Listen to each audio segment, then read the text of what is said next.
home renovations can be a costly job to undertake. However, with the right advice and a trustworthy contractor, you don't have to blow your budget. Alicia Aleong from Zandali Designs is here to walk us through the process and give us some insightful tips on how to renovate any area of your home.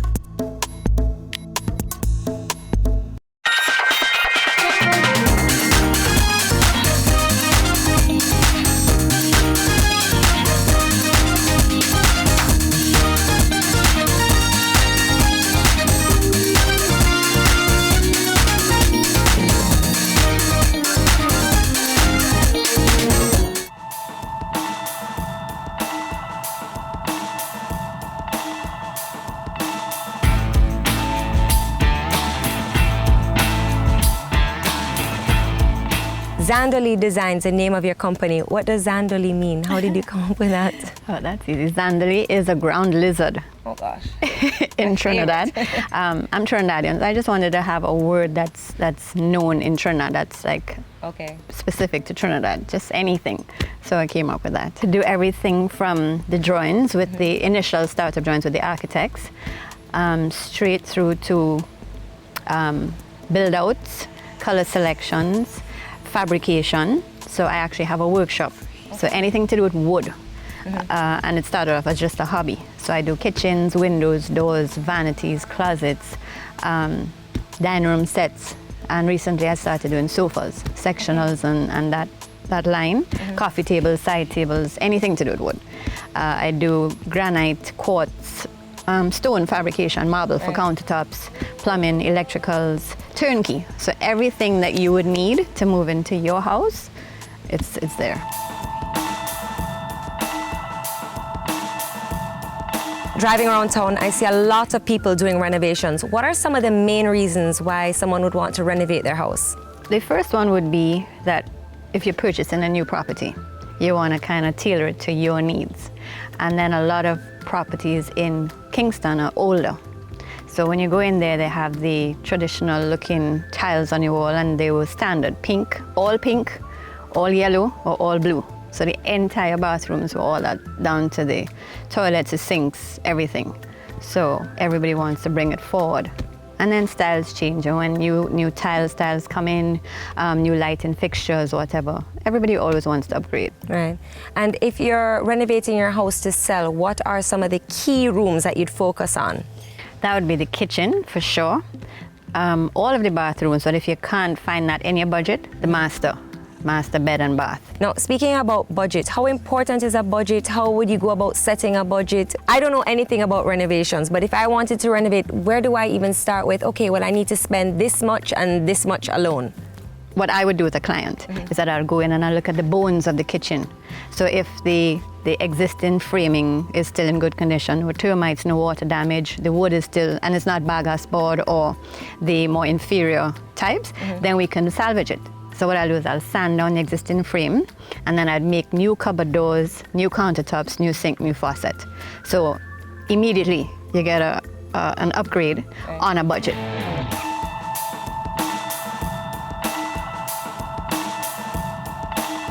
And now, in the whole planning process, where does someone start? How do they go about? Is it one of the first things, okay, identifying the rooms, or would it be identifying your contractor, your designer? Where do you start? Basically, decide on which room you want to do. And then they have people who may have an eye there. They have a lot of sites online now, the houses and the Pinterest and those things, and HGTV. So it can give people a jump off, like a start off. This is what I think I may want to do. And then you have to know your style. If it's contemporary, traditional, eclectic, and then you say, okay, we take it from there, and then you just jump into it. You would more likely call a contractor. Designers are quite expensive, I would say, but you can, if you get a contractor and a designer in one, which is a niche I've happened to form, you get both for the price of one. Right. So it's a lot easier then for your client because you're both a designer and a contractor in one, and it's easier for you as well because correct. There's no loss, nothing gets lost in translation. Okay. And now with all of these apps and television shows, do you find that it's helping your business because people are messing up because they're doing DIYs and then you have to come in and fix it? Or do you find that it's kind of impeding you because they're getting to do what they need to do, finding what they need to find online with these apps? I've always found them helpful.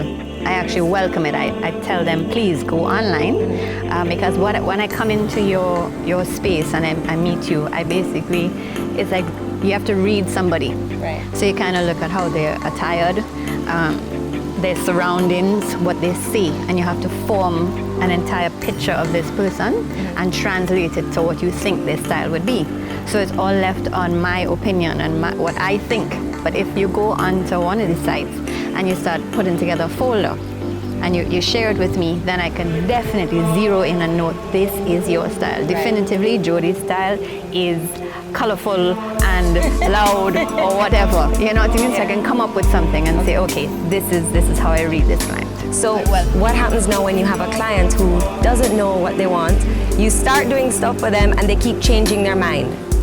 Oh, yes, that happens quite often. You kind of take it in stride. You work with it. And one thing one of my pet peeves is wasting money. So I do have clients where they unless they see something, they're very visual. Right. They're not going to get it unless they see it. So we've gone through everything, drawings, approvals, selections, and then when it's there, they're like, oh, I don't like this. So it's like, it hurts me to say, oh God, do we have to start over? But I try to regularize. So I would try and do mock-ups as much as I can, do visuals, maybe 3D perspectives, do things so they can see it, and then I have clients that are easy. Just do it. Tell me when you're finished. So it's a big range.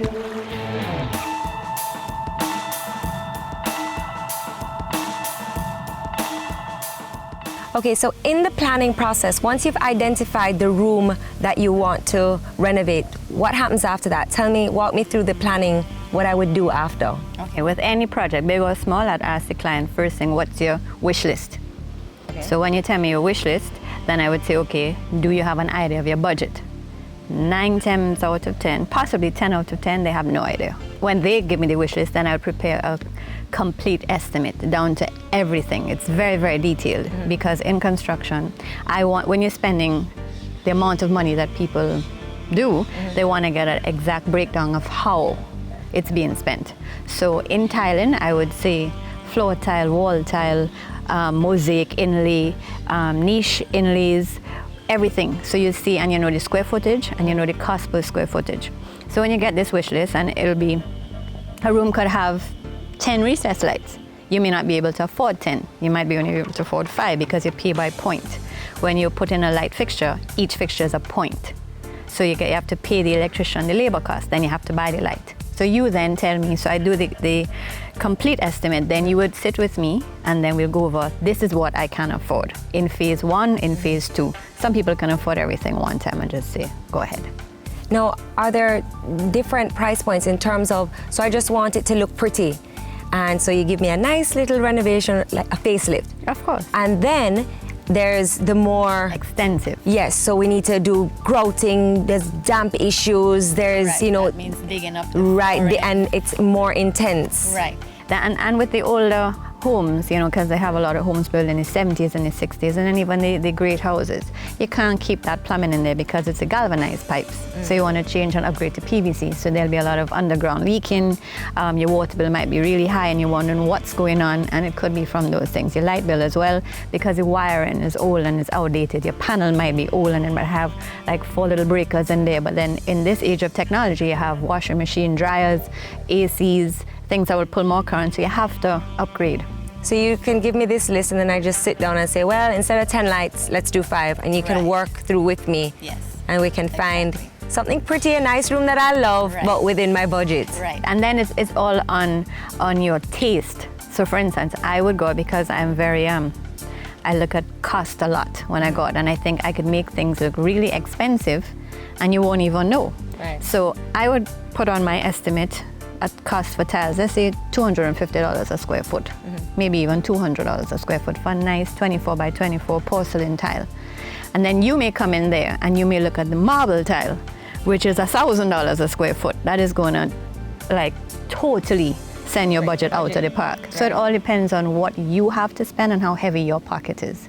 But you can do something, a nice remodel, great price, and even if you want to splurge on one or two things to make it look more expensive, then you can. Right. And nobody would know the difference. Now, what is the role of a contractor? Well, one would be to cost out the project, like we've just discussed in detail. So that'll be the jump off. Then once we get approvals and down payments, etc., then it'll be to have all of the crew that will come in. So these are people that I would have trained and make sure that they're worthy to be on the team, because anybody can be a painter. You want to make sure that when you get a painter, they know how to treat the wall, sand the wall, and apply the paint without having paint everywhere, all over your site. So make sure you have a great work team. Then you do all the fabrications and installation, and to watch the timelines, because everybody I've never had a project that's indefinite. Everybody has to move out of one place because they bought another place. They don't want to pay another month's rent. It's all dollars and cents. Right. So I'll always have a deadline. So we have to make sure that everything is done according to schedule so that I can get my clients into their home on a timely fashion. All right, and tell me a little bit about the job site we're on today. What rooms in this house did you renovate? I did the front of the building for curb appeal, the master closet, and the master bathroom. So you're going to give us a walkthrough and show us this fabulous walk-in closet. I'm very excited about that. Okay. Coming up on Home Sweet Home. Right here. Come right in.